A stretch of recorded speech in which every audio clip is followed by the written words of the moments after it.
মানুষকে সাথে নিয়ে করো, মানুষের সাথে থেকে করো, খুব গুরুত্বপূর্ণ কথা। এই কথাটা কেন বললাম? 5ই আগস্টের পরে আমাদের দলেও কিছু অনুপ্রবেশকারী ঢোকার চেষ্টা করছে। আগে আমরা ছাত্রবাস বলতে কাদেরকে বুঝতাম?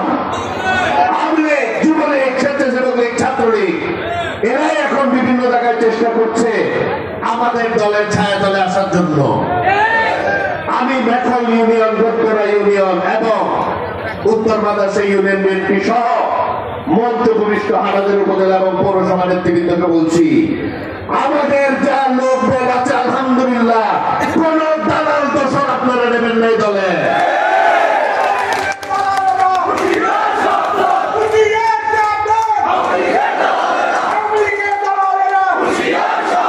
কারণ এইসব দোষররা আপনাদের সাথে এসে দলের সুনাম পূর্ণ করবে, তারা মানুষের ক্ষতি করবে, তারা মানুষকে চাঁদাবাজি করবে, তারা মানুষের জায়গা জমি দখল করবে, কিন্তু তারা পরিকল্পিত ভাবে নাম দেবে বাংলাদেশ জাতীয়তাবাদী দল, যুব দল, স্বেচ্ছাসেবক দল বা ছাত্র দলে।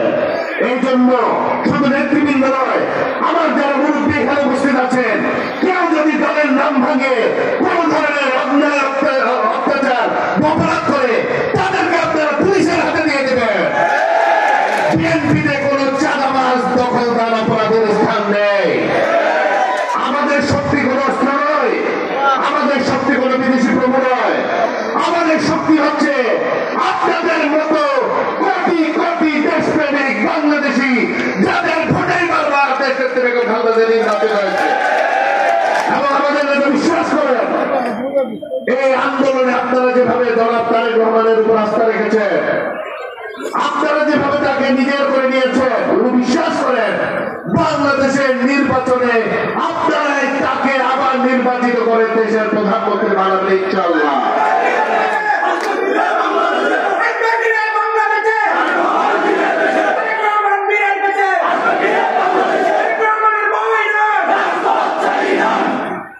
এখন উঠো পাঠিয়ে সাথে কিরে আওয়ামী লীগের বিরুদ্ধে মহল অত বিএনপি হাতে লেবে দিয়ে লেবে ব্যাগ কিছু বিএনপি খারাপ লাগে দিলে জানো না, এবার সিম্পল বুঝে দিই, গাছ দ্বীপের মধ্যে আম বেশি করে, বেশি করে।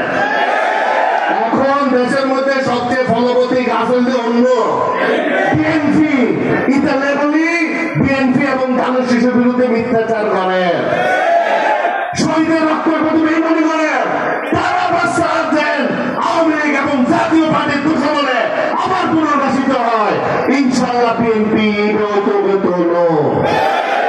শেখ হাসিনা সহ ইতালির দোষরের বিচার করবে ইনশাআল্লাহ। এবং যারা 17 বছর ধরে মানুষের ভোটের অধিকার লুণ্ঠন করছি, যারা 17 বছর ধরে মানুষের উপর অত্যাচার নির্যাতন চালিয়ে হত্যাযজ্ঞ চালিয়ে গুম করছি, ইতারার বিচারে বাংলাদেশের মাটি অবশ্যই হইব ইনশাআল্লাহ। তারেক রহমান দয়ালুজ্ঞ ব্যক্তি, সবসময় সম্প্রীতির কথা চিন্তা করে, সবসময় শান্তির কথা চিন্তা করে, সবসময় জাতীয় ঐক্যের কথা চিন্তা করে। 2 দিন আগে আরো মিটিং বসছিলাম, হতে ধৈর্য ধরে ফেললে, সংযত থাকি ফেললে এবং সবর করে ফেললে কিনলেন। তার মেন উদ্দেশ্য বাংলাদেশের 18 কোটি মানুষের মধ্যে যারা ভোটার হয়েছেন তাদের ভোটাধিকার ফেরত দেওয়া। যদি রাষ্ট্র নিয়ে চিন্তা না করে, যদি দেশকে ভালো না বাসে, এই চিন্তা কোন নেতা করে না, খালি বলে নিজের স্বার্থ দেখো, নিজের স্বার্থ দেখো। তারেক রহমান শহীদ রাষ্ট্রপতি জিয়া রহমানের ছোট উত্তরসূরি, তারেক রহমান দেশের বেগম খালেদা জিয়ার ছোট উত্তরসূরি। উনি কোন বিদেশি প্রভুর কাছে বা কোন বহির্বিশ্ব শক্তির কাছে মাথা নত করবেন না। ইসলামী জাতীয়তাবাদী বিশ্বাসে উনি এগিয়ে যাবেন এবং ইনশাআল্লাহ বাংলাদেশের মানুষ অতীতের মতো ইনশাআল্লাহ তারেক রহমানের সাথে থাকবেন বলে আমি বিশ্বাস করি ইনশাআল্লাহ।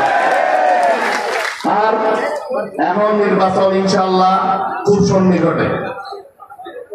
আপনারা জানেন এই মেথনের মধ্যে আর আত্মীয় স্বজন আছে, আর আরো কিছু